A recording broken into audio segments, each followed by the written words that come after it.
High fibre diet, যেখানে আমরা শাকসবজি বেশি খাচ্ছি, ফ্রুটস বেশি খাচ্ছি।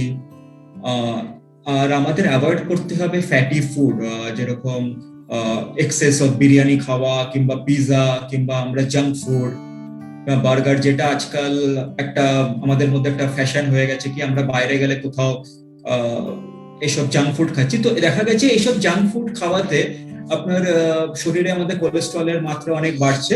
আর এর দরুন গল ব্লাডারের আপনার problem, specially gall bladder stone, এগুলো ইনসিডেন্ট বেড়ে যাচ্ছে।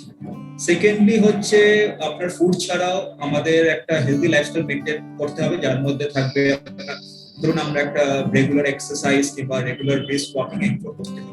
যেহেতু আজকাল আমাদের সেডেন্টারি লাইফস্টাইল হয়ে গেছে, আমরা বসে বসে ওয়ার্ক ফ্রম হোম করছি, এই করছি, তো আমরা ফিজিক্যাল অ্যাক্টিভিটি যেটা হয়েছে আমাদের লাইফ থেকে অনেক কমে গেছে।